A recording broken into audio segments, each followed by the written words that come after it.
Hey Emma, Yes, Madelyn. what do you call a bunch of knights and feudal lords who are living through a zombie outbreak? Gosh, I just don't know. Resident Medieval!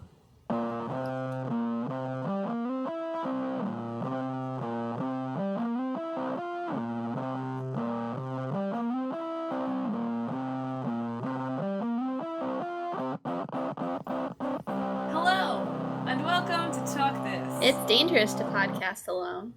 I'm one of your hosts, Madelyn. I'm your other host, Emma. And we're happy to welcome you to our little video game podcast on this Sunday that we're releasing it, or whatever day that you're listening. Yeah. Thanks for joining us today. You. We've got some awesome games coming down the pipe for this episode. They're not coming down the pipe, they're already through the pipe. They're out of the pipe and gushing all over the place. Yep. They've jumped off the bus blimp thing and they're parachuting rapidly down towards their almost certain imminent death. Yes, that's what they're doing. That's right, folks. This week on the show, we're talking about the classic Capcom series, Resident Evil, and also about the instant classic Epic Games Battle Online massive thing. I was going to say Battle Royale, but that's like literally part of the game name. Fortnite. It is still the genre, though. Battle Royale, Fortnite Battle Royale. Yes. Nice little sandwich. So we've got some good stuff to sink our zombie teeth into today. We'll see if we can hear me slowly coming down with, it's like T-virus that in the game, right? Just like slowly succumbing to whatever zombie head cold that I'm suffering from. We'll see. By the end, Emma will have to translate. Yes. I'll use sign language and you'll all pick that up through your headphones. Yes. Magic sign language.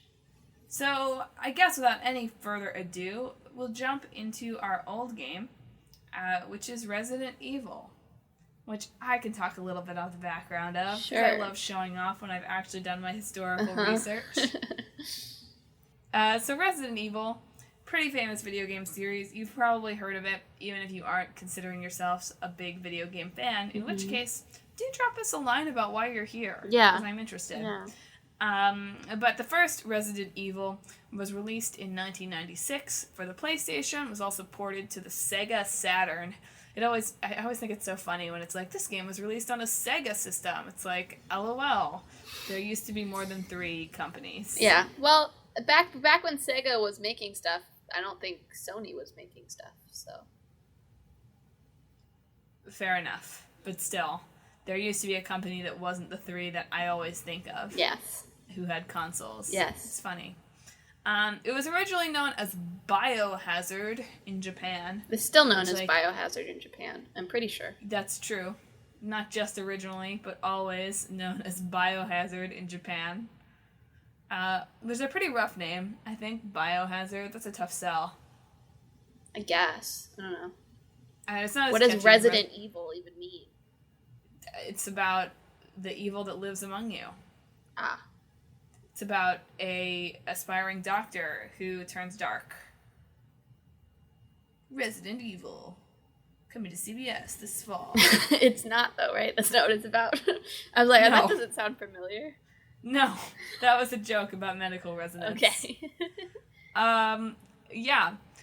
So fun fact about the game. So they had like a different Western title originally, but there was like a copyright issue. So they literally did like a contest among the Capcom team to come up with the best title, and Resident Evil won. So that's why it doesn't really make any sense. Because it was just like, we need a title for this. Everybody, what do you think? Anyway, Resident Evil, huge long-running series. There are 23 entries in the series that have already been released. There's a pretty big, hyped-up remake of Resident Evil 2 that's coming in 2019. That if you Google Resident Evil, all the news stories will be about Resident Evil 2 and the recently released graphics and gameplay footage and all that. Yes, yeah. It kind of christened what we call the survival horror genre. Really brought that kind of gameplay to light for the first time. Or to dark, I guess. And it's definitely brought it to light dark, because it's sold something like 87 million copies over the past 20 years, which is pretty crazy when you think about it. I mean, it makes sense. There have been, 30 installments, including all the spin-offs and remakes. That's a guesstimate, but I think it's 30. If you've been listening to my intro, you would hear that there are 23, with a remake of Resident Evil 2 coming in 2019. You didn't say how many there were. Oh, yes, I did. No, you didn't. She's lying. She skipped Play the tape. Play the tape, listeners. Play the tape. Huge long-running series. There are 23 entries in the series that have already been released. Yes. But, of course, it's sold a lot to begin with, or else there wouldn't be 23 installments. That's true. It's also notable for being, one of the longest-running video game film series. Yes. Although the Resident Evil films do not follow the story of the game whatsoever. Right, but isn't that, don't we here at Talk This think that's probably a good thing? Yes, but, in terms, it's it doesn't even take any of the characters from the games, really. No, I know. Alice is the main character of the movies, I think. Yes. As far as I know, there is no Alice in the games. It's all about Leon and Fiona, maybe? Claire? Claire is what I meant. Or Fiona. Also known as Fiona. Fiona sounds familiar. Maybe she's the girl from Resident Evil 4. I sort of only... Ashley. Ashley and Fiona are pretty much the same name. And actually, in the original game, it's Chris and Jill. So you're just completely wrong. Whatever. Leon is the face of the series that I'm aware of. Resident Evil 2, Resident Evil 4, those are the ones that I think people consider, the classics of the series, and both of those have Leon. Yes. So, Emma, have you ever played any Resident Evil? I have not. I considered briefly getting Resident Evil 7, and decided against it, because it just didn't seem like something that I would enjoy. I might get the remake. Get the remake. I'll be a little preoccupied with Kingdom Hearts 3 at the time that it comes out, so I'll probably wait on the remake and eventually get it. The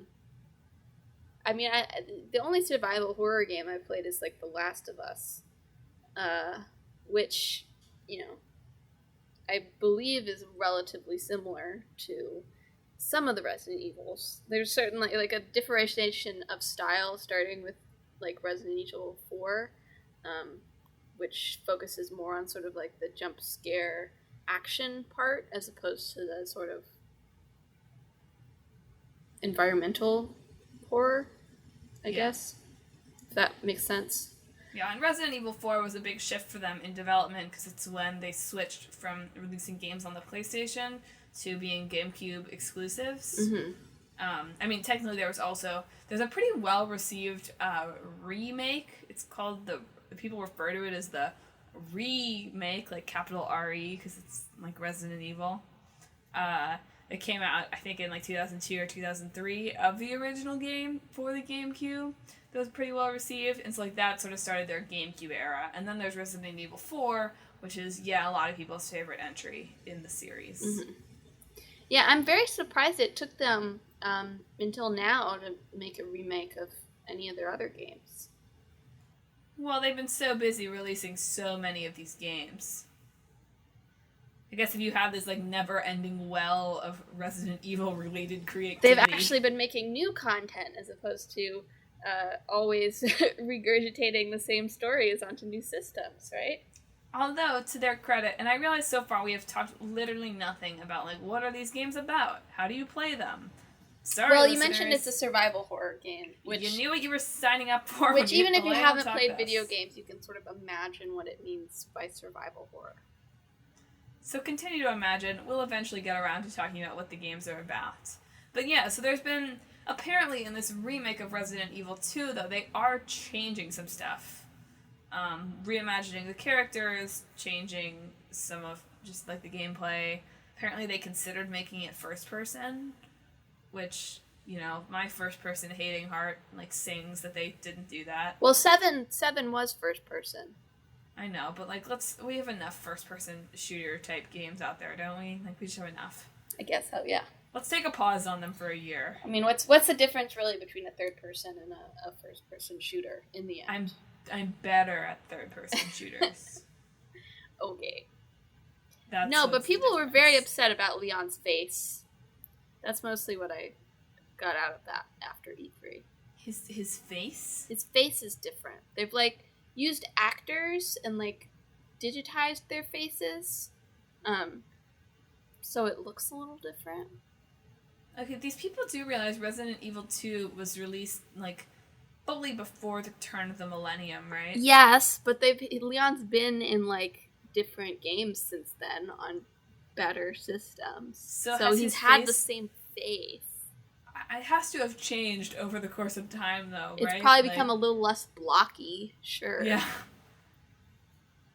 I don't know. Yeah, that does seem like a controversial decision, but it's a great one to make if you want to get some press. I guess so, yeah. Like, what a kind of a low-stakes decision, right? Like, nobody's not going to buy the game because they're pissed that the guy's face has changed a little bit, right? I was a little off-put by the graphics. I don't know how to explain it. They're like very too real, shiny, but not real enough. Yeah, like the way the mouths move are weird. I think that was it. Like their mouths move oddly. Yeah, we're in this very weird zone. I think that people will look back as a weird zone in video game history right now, where it's really close to looking like very cinematic, right? But it is not quite there in specific places. Well, yeah, in specific places. I think it's a difference of like straight motion capture, like where it still looks like the actors versus like facial, you know, like putting the facial movements onto somebody else's face. Mm-hmm. Makes it look a little less unnatural. That is someone who is a non-expert, but I'm just saying that Naughty Dog games are not in the Uncanny Valley anymore. And they don't freak me out when I look at them. And even with the Last of Us, like there are only like a few segments where I was like, that looks a little weird. But the normal cutscenes, I was like, well, that looks good. Whereas like stuff like Until Dawn and even Resident Evil 2, it's look a little weird. And maybe that's intentional, given that it is a horror game. You are meant to be a little bit freaked out by the way their mouths move. Sure. They can say that if they want. That's how I would spin it. I'd be like, it's a horror game. I'm like, aren't you scared? I don't know if scared's the right term. Just like disconcerted. Doesn't it put you in the mood to feel even more disconcerted when the zombies come for you? Yes, but don't you want me to relate to these characters and not be disconcerted by them? No. Okay. All about the freak factor. Okay. Hire me, Capcom. I have great ideas about how to market this game. Anyway, Resident Evil, there are of course many entries now. But generically, it's about, it's like a zombie game, right? We have the Umbrella Corporation, who has somehow it's like a pharmaceutical company, who's kind of caused this zombie outbreak through, like, genetic engineering and bioweapons and that sort of thing. Mm-hmm. And we're often fighting against the Umbrella Organization with our organization, like, STARS, right? I don't know the name of I know Umbrella Corporation. I don't know the name of the other one. It's STARS. With a Z? Also think... No. Oh. Did I pronounced it like it was a Z, right? No, it's an acronym. STARS. Special Tactical Artillery Reconnaissance Arsenal. That's not an S. Squad. Arsenal. I don't actually know what it stands for off the top of my head. That was my guess. I can guarantee that you are wrong. I guarantee you that at least the T is tactical. I'll look it up now. STARS acronym Resident Evil. below STAR's acronym, Cracker Barrel. Oh, you were right. Special Tactics and Rescue Service. They put the and. Look, it's originally a Japanese game. You know, you're lucky you got a nice, compelling acronym. Okay. It's another one also of these. I feel like at this time period in particular, there are a lot of Japanese games that come out that are like, we're in the American Midwest. Like, crazy stuff goes down. Also, the name of a town that, like, this Resident Evil frequently, like, takes place around and, like, things happen in is Raccoon City. Yes. The first 3 games, at least. What? What do you mean, what? Who named that? Raccoons. Raccoon City? Is this what they think that Midwestern towns are named? Like, they're probably right. But, like, why Raccoon? To me, it sounds like a city, like, from comics. You know, like, if I was reading a comic and Daredevil was like, I gotta go to I guess it's DC that has the fictional cities. Like, Batman's like, I gotta make a stop at Raccoon City. I'd be like, yeah, that makes sense. Sure, but that is not a horror comic. They literally released a game that's titled Resident Evil Operation Raccoon City. I find raccoons scary, so I think it's effective. In real life, yes, I would not want to encounter a raccoon, would not know what to do about it, would just be like an embarrassing situation for everyone witnessing it, myself included. However, I'm not afraid of raccoons in a video game. Because objectively they are smaller than me, and if I am good at shooting, I can shoot them. Actually, since they're smaller, it's probably harder to shoot them. Yeah, but they don't have, like, guns. They can't come after me. They could. Oh my god, stop. I'm just saying. Raccoons are scary. I'm sure not all raccoons are scary. Raccoons with the T virus are scary, probably. Probably. Yeah, so as is typical, the zombies come from some kind of illness. It's called the T virus in Resident Evil. Do you think that how soon do you think you would die if you were in a Resident Evil type situation? Oh, I'd be dead. I would die. But how soon? Like, as soon as I ran into a zombie. Are you sure? I do not own a gun. I do not have any sort of combat experience. So yeah. I'm not particularly strong either. So I would die as soon as I met a zombie. Right, but how soon would you meet a zombie? Realistically. If I lived in the city that it broke out in, like any of these zombie games, it happens pretty fast, so... As soon as I met a zombie. You live in a dorm, too, so you'd get the virus, like, ASAP. Somebody brought the zombie virus back this semester. Like, guess we're all zombies now. Aw, man. I'm probably transmitting my zombie virus to everyone just by listening to this podcast. Probably. Do you hear it, people? It's the sound of you slowly becoming a zombie. Oh, man. Zombie virus that travels through sound waves. Honestly, that's a good game idea. Isn't it? Soundwave zombie virus? It's like a good idea in theory, but like if the zombies are always moaning, you would just everybody would get it because the sound waves would bounce off things, so there'd be no way to like avoid the trajectory. Yeah, it'd be like Zombie Game meets A Quiet Place, right? Like you'd have to kind of merge those two ideas somehow. Yeah. I'm into that. I feel like I'm already in like the game mashup, and I'm mashing it up with like a game that doesn't exist. Yeah.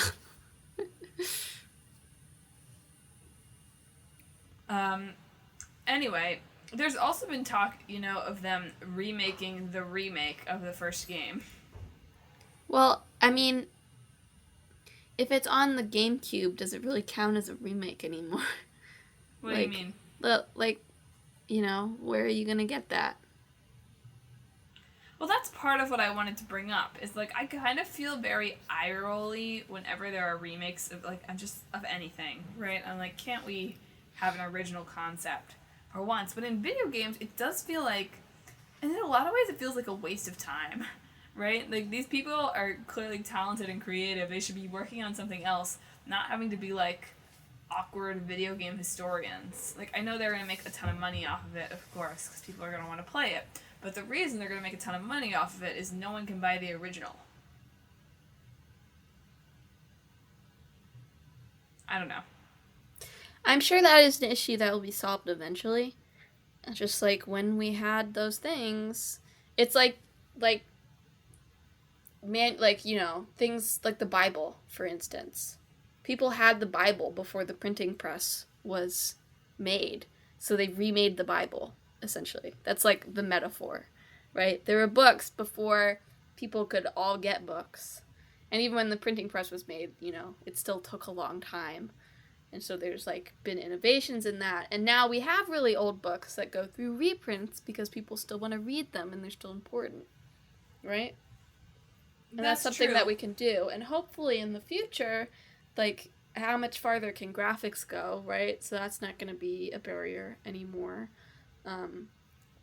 We can have these remakes and have them in a way that people can access them. Like, probably still have to buy them because, we still have to buy books. But have them there for public consumption. But that's, like, a thing that you have to develop technology for. Yeah, I know. I'm just being, like, whiny and crotchety about it. I think your metaphor about books is apt, except that part of me is like, well, it's a lot harder to make a video game than it is to print a book. That's what I'm saying. We have not gotten the technology to replicate the video game that plays on different systems and continue to play on systems. So, yes, of course, that's why it's taking a while. I know. I just feel like we've gone backwards. Backwards compatibility, used to be, normal. Remember how the Game Boy Advance, not the Game Boy Advance, the DS. No, the Game Boy Advance too. Remember how the Game Boy Advance could play Game Boy games, and how the Game Boy, the Nintendo DS could play Game Boy Advance games? Mm-hmm. What a time. It only went back one generation, though. Even then. Yeah, I know. But so even now, I mean, the Nintendo's doing, their virtual console stuff, which is, or re-releasing old consoles, old classic consoles, which... Yeah. I don't know. I know. But even now, if that was your metaphor, the Switch is beyond that. It wouldn't be able to play GameCube games. I know, and the Switch feels like it should be able to play DS games. I don't know. The Switch is a little bit different because it's not, it's clearly not the same kind of system, at all. Mm-hmm. Right? Mm-hmm. I'm just being salty because my PS3 can't play PlayStation 2 games. I'm just being grumpy. I should probably just shut up. Yeah. No. But it's I could, Resident Evil was released on PlayStation. I could play that if I had, my console would support that. Well, it probably, it might be available virtually. They have some old games on there. Yeah, and I'm just being whiny at this point. Let's just have a side quest within here of Madelyn is whiny. It's not the T virus, it's the wine virus. Wine. Oh no! Run, Leon. And you know what, though? If this zombie virus thing was translated through sound waves, a lot of people would be infected. Because, a lot of people have been exposed to Resident Evil. It's I was, thinking about it. I don't know, it's crazy. That not only have they sold these millions and millions and millions of copies, but it's also, the highest grossing video game movie series. I know it's really only loosely based. Yeah. But it's the highest grossing video game movie series of all time. I don't know, it's just wild. Me sitting here, I still think to be fair, there's it's had 5 movies. There's not a lot of other video game franchises that have had that many movies. So, you know. Still, the fact that it made enough money in the first movie to support a second movie, and onward and onward and onward, nothing to sneeze at in video game movie universe. Fair enough. And talking about, I in my kind of transitioning from one game to another here, I really do, in my mind, I really think of video games as, and I talk about this on the show a lot, so forgive me, but I think of video games as this very niche interest. Yeah. And maybe it's just because, I don't know, I'm, like, embarrassed to talk to people about it, or that's not even it exactly, but maybe I just feel like, even though this isn't true, because I know people who play Fortnite, but, like, video games and sort of my, like, theater people feel like they aren't always the most natural fit, because gamers are introverted, and people who play theater like to talk. Well, I think it's also a matter, and this can tie in also, it's just, like, it's how deep you go into it, like, at playing some of the games we play, probably our niche interests, like going into indie games and Japanese games and stuff like that. But everybody will have played, like, a couple of games in their life. You know, like Candy Crush or Fortnite! So, but it's the same thing with everything. I know. I don't know why. I know that everyone else must have video games from their childhood that they're attached to, and that many people I know must still own video game systems. But it's just, like, it's weird, and I don't know how to find them and talk to them about it. But you know what I should really do is I should put out an ask to see if anyone I know wants to play Fortnite with me. So yeah, Fortnite, if you haven't heard of it, I don't know where you've been, because, like, Mom has heard of Fortnite. Yes. Mom was asking me about Fortnite, like, a couple months ago. I know, and, like, is not, like, super plugged into the gaming world, and everyone has heard of Fortnite. NHL teams are concerned that their players are playing too much Fortnite and it's going to affect their games. Mm-hmm. It's everywhere. It's invading classrooms. There are guides for parents on newspapers, online. It's sweeping the nation. There are millions of people playing at any given time. It's like a huge esports thing. It's Fortnite. Mm-hmm. So if you haven't heard of it, I don't know where you've been. Or, again, how did you find this podcast? Yes. Like, please, if you've clearly been on the internet, so... If you haven't heard of Fortnite, and you do not consider yourself a fan of video games in any way, please do drop us a line about what it is exactly that you find interesting about the podcast, because we'd really like to learn. Yeah. Like, are we just inherently interesting? I don't think that's true, no. Knowing myself and knowing Emma. Rude. Yeah, I know. Anyway, Fortnite, 2017 Battle Royale game developed by Epic Games, it's kind of a, like, it's a mass shooter type game where you're trying to be the last man or the last team or the last squad or the last whatever standing. And there are all sorts of other types of modes that you can play. And they just this week released a new mode that's like steal the jewel and run away. Heist mode. There's tons of modes, but the big mode that gets a lot of press is sort of the classic 99 people parachute down onto a map with their randomly generated characters, and you try to be the last one standing through any means necessary. Mm-hmm. That's hiding and fighting to find the best weapons, building up massive fortresses that you can build with materials that you mine, all of that good stuff. And Fortnite, I think, is notable as a person who sometimes struggles to play current games because I'm only sort of up to date on gaming consoles, like, only kind of, and they're never going to release any more games to the Switch, so, like, what's even the point of having it? But Fortnite is playable on, like, literally any platform that you could think that you could play games on. Mm-hmm. It's on all of the major consoles, it's on mobile, it's on PC and Mac. I think you can probably play it on Android and your iPad, and, like, any place that you would think you could play a video game, you can play Fortnite. Now, do all of the serious esports players play it on PC? Well, yes. They do. I don't really understand that. personally. If you have the right PC, it's the one that runs games the best. LOL, as if I've ever had a PC that is I'm not quote unquote the right like PC. I don't do esports, so I don't need that level of precision in like graphics happening at the right time or whatever. And I've never been able to really tell the difference as long as something's not like stuttering into oblivion, you know?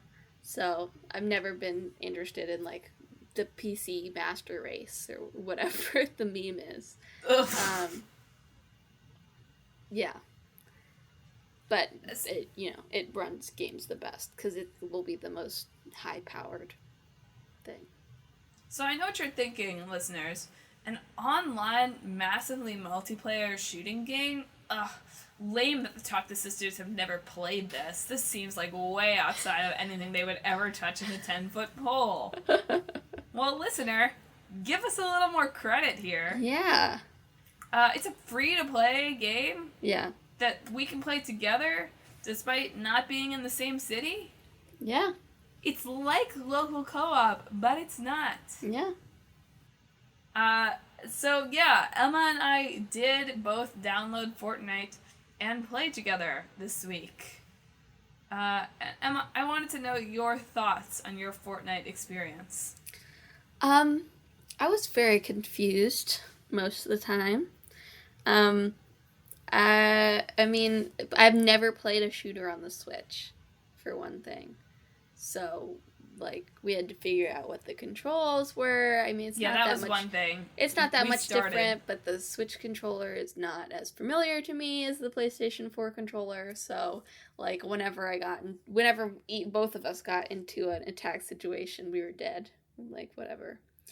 It took some figuring out how to do the building aspect, although I think that's a cool thing that sort of sets Fortnite apart from other games, and we can talk about that a little bit more.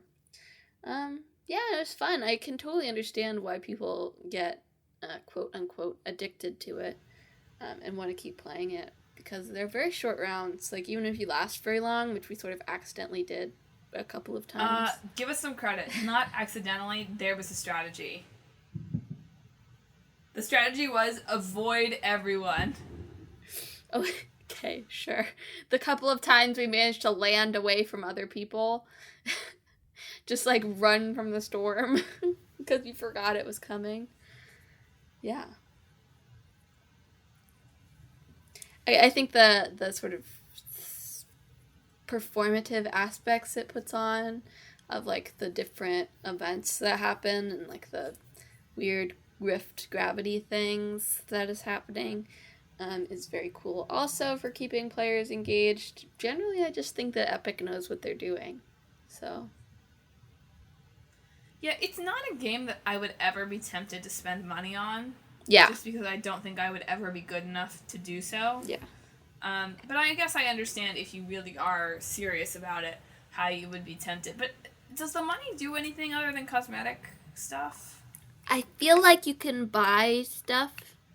Like, you can keep, like, 4 items in your backpack for matches. So I think there's that aspect. So it gives you a little bit of an advantage, but not, like, a super advantage. Like, I don't think you can buy weapons that you can't also find. Yeah. That's my impression. Anyway. Well, sorry, Epic Games. I would not be tempted to spend money in-game on Fortnite.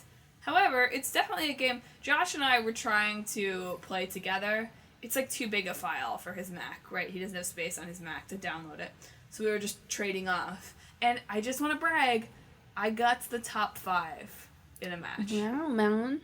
Yeah, I did. And I had like a sniper rifle and everything, and I still failed to kill anyone. I had like a thermal scope that one time, and I totally wasted it. I was a bush, and I fell off a cliff. But I do want to share a moment of like pure human decency. So Josh was playing in like squads, right, where you have a team of 4. Mm-hmm. And he didn't have anyone he knew in his team, right? Because like we don't like. If you're a friend listening to this and you play Fortnite, send me. I don't know like how we connect if you're not on the Switch, but we'll talk about it. Just message me. We'll figure it out.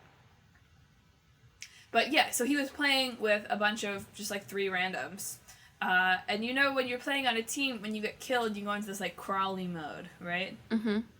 And your health is going down, and the only way that you can continue to play is if you can reach a teammate and they heal you. And yeah. And Josh was crawling, and he was like, oh, my teammate's far away, like, they're not going to come back for me. And they did. Wow. They built a barrier and healed him and saved him. What a good rando. Right? And then they did a dancing emote at him. So, if you didn't believe that there was any goodness left in the world, there's just a little bit left out there. Yes. But there's also probably some not goodness, which is why we did not turn voice chat on, because I'm so when Emma and I were playing, we did our own sort of hacked voice chat wherein we just called each other and talked over the phone while we played, because we were scared to turn on real voice chats. Yes. I mean, I just don't play online. So I've never had a bad experience, but I've heard a lot about bad experiences, and I don't want to have one. So. Yes. Never had a bad experience, hoping to keep it that way. Yeah. But I thought it was super fun. I don't know, it's fun. It's like, I'm not very good at the game, right? Like, obviously, I'm, like, incapable of shooting. And yet we were still able to make it almost most of the time to the top 50% of players, right? Mm-hmm. Which made me feel good. Fortnite is a game that is designed for me because it makes me feel like I'm better at the game than I am. Uh-huh. It's like, look, you made it to the top 30, and I'm like, oh my gosh, I'm actually good at this game, even though I've, like, done nothing to prove that assertion or, like, back that up in any way. Yeah, really in our play session, it was kind of determined by whether we landed where there were people or landed where there were no people. To be whether fair, we lasted. I think I was better at it than Clickbait Boyfriend. I really do think I was. If only because I had played a little bit more and knew the controls. You were probably better at it than me, although I don't know if it was a matter of just me I just think it was luck. in the wrong place at the wrong time. Well, Madelyn booked it away from me. Are you gonna release your footage? I have spent Friday working on podcast stuff because I have reserved it for things I find fun, and the work that I mostly find fun is the podcast stuff. So I've gone through the footage and picked out some of the best parts, and we'll figure out something to do with that, probably. Well, I hope that your jump scare... It will be. It'll be in there. Oh, that was the best part. You didn't even see it. I know, but it's just so funny. It's like, because there's random character generation, right? So I had no idea what Val looked like at the time. And we had landed somewhere... No. You have to start at the very beginning. What is the very beginning? So Emma and I have played a couple rounds. Yes. And we're, like, trying to come up with a good strategy of where we should land. And so we're, like, jumping out of the thing, and we see this, like, island in the middle of a lake with a house on it. Mm-hmm. And we're like, great, we'll go there. No one will be there. We get to hide out there for a while. Yes. And, like, figure out strategy from there. Yeah, and like Emma said, and something that I think is kind of cool about the game, and that I also 100% didn't understand at first, I was thinking of the Overwatch characters, I think, and that's why I was confused. But there's just random character generation, so, I mean, I think you can pay to, like, have costumes and stuff. But it's cool, because, like, I don't know, I just feel better that there are a bunch of these, like, lady characters running around, even though I'm sure they're not women, most of them. Mm-hmm. But they just feel kinder and like they're gonna help me, and that's why I keep voice chat off. Because I'd rather not know. Yes, but we were scavenging around in this house, and we were in different areas. Madelyn decided to see if water killed you, and so was walking through the water, and I was still looking for stuff. I had not found anything yet. And so I opened the door to the bathroom, and there was just somebody there. I was like, oh, hi, Madelyn, because I hadn't realized that she had actually left the house to go check out the water. She had just been, like, asking, like, does water kill you? And apparently was experimenting at the time.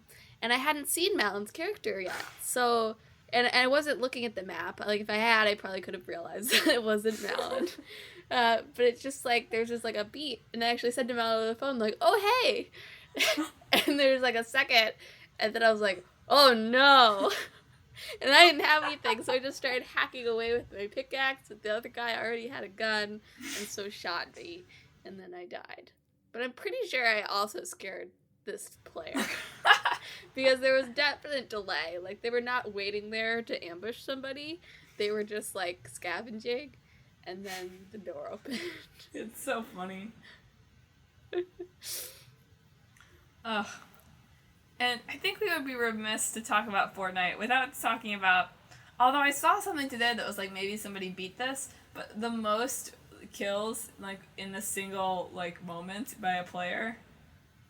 You've heard about this, right? Yes. We talked about it on one of the episodes, I'm pretty sure. I know, and I want to talk about it again because I think it's so funny. So Fortnite does a bunch of, like, in-game events, right? They have some, like, lore stuff, whatever. I mean, who knows? Does anyone play Fortnite for that? Like, I mean, probably they do. A lot of people play Fortnite, but I certainly don't. And so they had, like, this, like, rocket launch that happened near the end of June, beginning of July. And so everyone would, like, came into the game to watch the rocket launch. And they built up, like, this, like, big viewing platform and whatever. And then somebody comes in and takes them all out. And themselves. It's incredible. And there's video footage of it, which is even better. And I was mentioning this to Clickbait Boyfriend before we recorded, and he was like, oh yeah, like, there's some, like, moral debate about this. Like, was it wrong for him to do that? I don't know. I don't think it's something to get too upset over, but I do agree that he broke, like, the unspoken rule of community a little bit. But, you know, at least he also died. Not literally. He's also... This player has never won a solo victory in Fortnite and holds the record for the most kills. Yes. Which I just think, like, I could have done that. You know, that could have been me. I'm sure if he ever... A lot of people probably target him now whenever he plays. So, honestly, it's blowing back on him. He's getting his moral desserts. The other thing we need to talk about is cross-platform play. Yes. You want to take this one? I think that Sony just does not care enough to worry about it. But they do not... PlayStation has crossplay with mobile and PC, but does not have crossplay with Xbox and Switch. So, in case you don't fully know what that means, it means that if you're playing on PlayStation, you cannot play with your friend who has an Xbox, because you're set up on different servers, I guess. And Sony, like, made some comments of, like, oh, they're inferior systems or something like that. Yeah, the reasoning that PlayStation gave was because the Xbox and the Switch are inferior systems. Yes. I think, you know, it might be because of that. It might be because Sony, that's not really the Sony brand, quote unquote, that they're going for with PlayStation. So they don't want to put I'm sure it takes a little bit of effort to make that cross-play available, and they don't want to do it. But Microsoft and Nintendo had some fun with some cross-promotion for Fortnite when it came out on the Switch, because PlayStation was ruining the fun. It just seems so unnecessary. Like, so unnecessarily combative and just, like, rude. I don't know. How much work could it possibly take? I don't know. I mean, yeah, I have no idea. That's the answer to that. I don't know. But it feels like if it took a lot of work, there's no way that, like, anyone would have bothered to make it compatible with the Switch. Because, like, who the F, except us, is playing it on the Switch? Probably a lot of people. If you don't want to play it on your phone, you don't want to go down that far, but you want it to be portable, Switch. I know, but you need your, like, username to be, like, transferable. And I think if you link it to your PlayStation, that becomes becomes problematic. Yes, like, that was actually the big issue more than crossplay, was that your Fortnite account on the PlayStation could not transfer to your Switch. So you'd have to make a new account, meaning that all the purchases you'd gotten on your PlayStation version of Fortnite were not applicable when you were playing it on your Switch version. So that was the bigger problem. That is part of also not being crossplay. As I said, rude. So on that rude note, I think we should try to mash these two games together. Yeah. Thoughts, Emma? Fortnite, but with zombies. How does that work? You play Fortnite, but you also have to avoid the zombies. Or you are zombies, and you're trying to be King Zombie. Or there's, like, a zombie team and a human team, like in the 50v50 version. And you have to either infect everyone or cure them all. You know, that's a good idea for a game mode for Fortnite. I know. They should release that as a Halloween special event. Yeah, they really should. If they do, I'm gonna sue. Yeah, have good luck with that, PUBG. Yeah, I know. Let's see. So I think that's the obvious one. I'm like almost like I feel like you can't get rid of the like massively multiplayer thing, No, right? you really can't, because that's like the essence of Fortnite. Yeah. You don't want to have a 98 computer controlled characters against you. One, because dear God, what a nightmare. To make like the 98 like actual satisfying challenges of people all doing it at the same time and also attacking each other. That would be terrible. In like just a feat of programming. But so why don't we'll make the Fortnite map like much scarier, freakier, many more traps that you can fall into.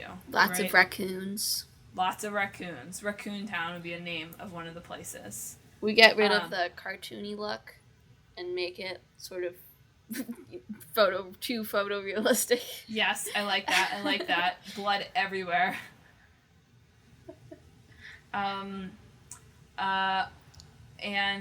Let's see.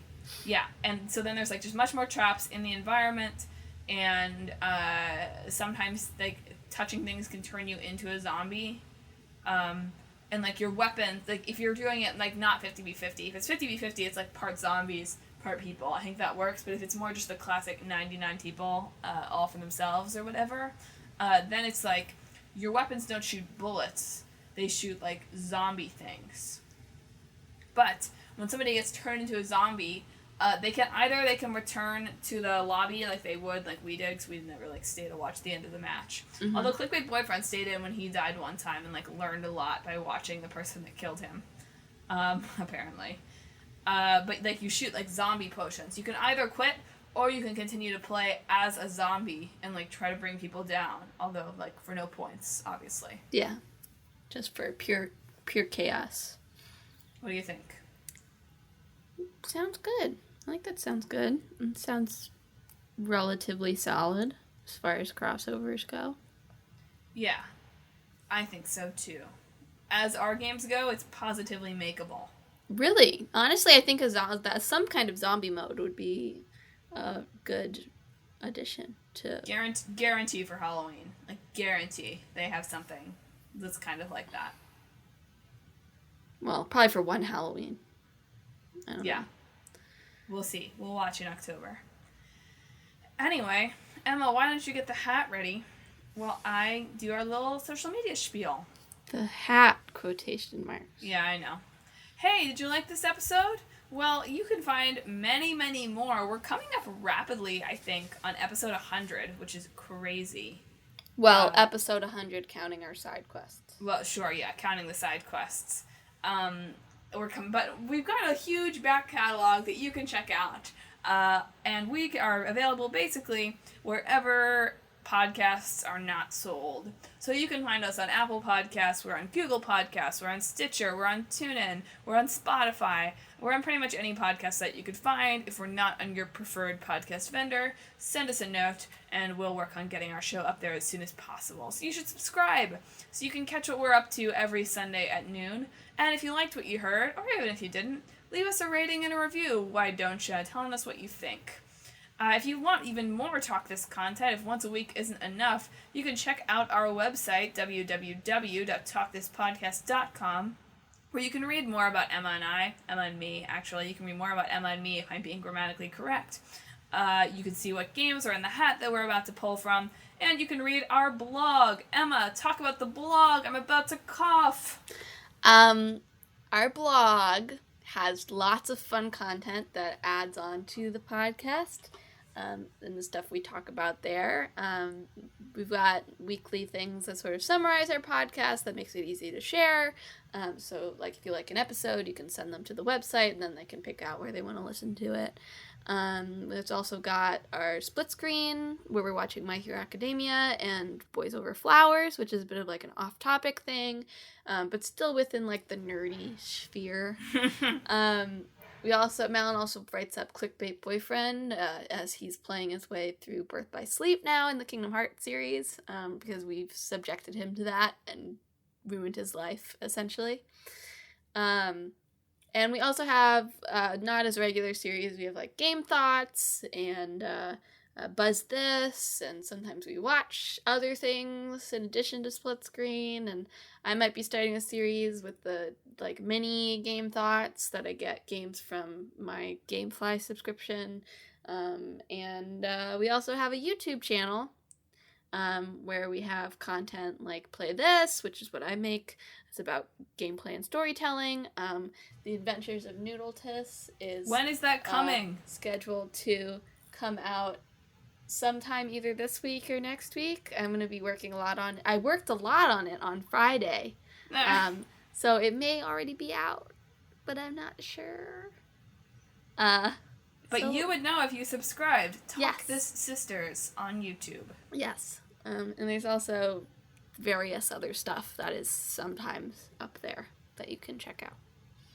We're also on social media. You can find us on Facebook, Instagram, and Twitter, all at Talk This Podcast or Talk This It's Dangerous to Podcast Alone, depending on the site, where you can read articles about the games that we've talked about, get all the updates on the website, see memes, hear our thoughts, all that good stuff. And now, without any further ado, the hat.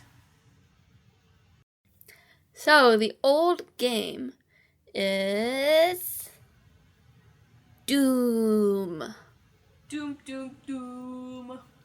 Yes, so we'll be talking about Doom. You could get that for the Switch if you want. Maybe. And the new game will be Life is Strange. All right. This is going to be an interesting episode in 2 weeks. Yeah, Life is Strange is I just put to Life is Strange, but the original series just falls outside of our new game. But Before the Storm is in there, and then Life is Strange 2 is coming out.